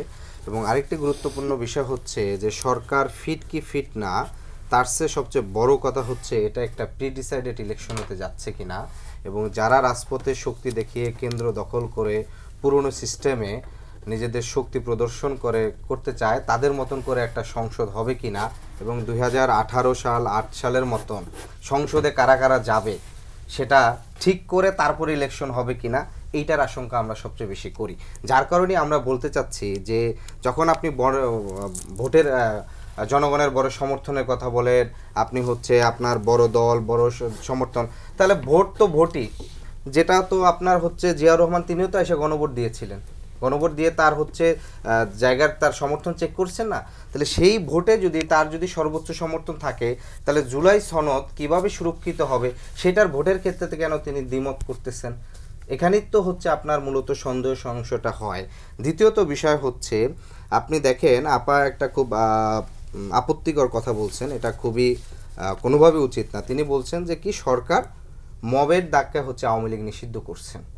তাহলে বিএনপিকে আওয়ামী লীগ নিষিদ্ধ চায় না? অবশ্য বিএনপি নিষিদ্ধ না চাওয়ার অনেক কাগজে কারণ কলমে থাকতে কাগজে কলমে একটু বলে নেই, কাগজে কলমে চাইনি। বিএনপি বলেছে মানুষ তার ভোটের রায়ের মধ্যে দিয়ে আওয়ামী লীগকে বিলুপ্ত করে দিবে। আমরা তো দেখছি অন্যান্য দলগুলো কিভাবে বিলুপ্ত হয়েছে। বলতে দেন প্লিজ। যে সেই জায়গা থেকে হচ্ছে যে না না না আমি বলি হ্যাঁ কাগজে কলমে চান না। তাদের মহাসচিব বলছে যে এটা জনগণ রায় দিবে। 5ই আগস্ট জনগণের রায় কি ছিল? আপনি জনগণকে বারবার রায় দিতে বলেন, তাহলে জনগণের রায়ের জন্যই তো আমরা বলছি যে জনগণের রায়ের জন্য আপনি গণভোট দেন। সেটার বিষয় তো আপনার সেটাকে আপনার জনগণের ভোট মনে হয় না।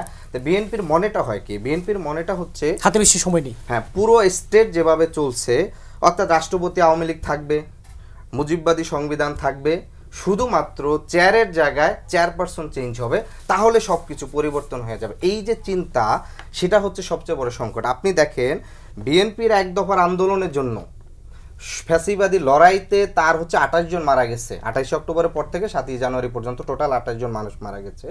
আর ফ্যাসিবাদ পড়ে যাওয়ার পরে নিজেদের ভিতর ক্ষমতা ভাগাভাগির জন্য অন্তকোন্দলে মারা গেছে 78 জন। তাহলে হচ্ছে একটা দল গণতান্ত্রিক লড়াইয়ের জন্য যত না প্রাণ দেয়, তার চেয়ে নিজেদের ভিতর ক্ষমতা কাঠামো টিকে থাকার জন্য তার চেয়ে দ্বিগুণ বেশি মানুষকে হত্যা করে। যেই দল নিজের দলের কর্মীদেরকে হত্যা করতে দ্বিধা করে না, ভোলায় আপনার গণদর্শন হচ্ছে, সেই জায়গা থেকে আমাদেরকে হচ্ছে 2018 সালের প্রি ডিসাইডেড ইলেকশনের এমপিদের কাছ থেকে বাইশা সভ্যতা শুনতে হচ্ছে। একেবারে সময় যে প্রি ডিসাইডেড ইলেকশনের সংখ্যা ছোট ছোট মানুষের একটা দল, সেখানে কিছু বিচ্ছিন্ন ঘটনা, তারপরেও আবার আমরা বহিষ্কারের নিচ্ছি। আর 10 জন নেতার একটা দল, তো সেখানেও আমরা দেখি সেক্সুয়াল হ্যারাসমেন্ট থেকে নিজের দলের নেত্রী, নিজের দলের অতি পরিচিত জ্ঞানী নেতার হাত থেকে রেহাই পায় না। বিএনপি খুবই খারাপ। হ্যাঁ, আমরা তো যা শুনতে পাচ্ছি এনসিপির মুখ থেকে, বিএনপি এত খারাপ হয়ে গেছে, নিজেরা নিজেদের মারামারি করে, চাঁদাবাজি করে, বিএনপি কি জানি করে, একটা ম্যানিপুলেটেড ইলেকশন করার চেষ্টা করে, ইত্যাদি ইত্যাদি। তো সবই তো মানুষের কাছে সামনে আছে, আমলনামাটা মানুষের কাছে আছে, ভোটটা দিতে দেন না ভাই। আপনাদের চারজনকে আজকে স্টুডিওতে সময় দেওয়ার জন্য ধন্যবাদ। দর্শক, বিএসআরএম গণতন্ত্র এখন আজ পর্যন্ত, আগামী পর্ব দেখার আমন্ত্রণ রইল। সে পর্যন্ত ভালো থাকুন, সুস্থ থাকুন।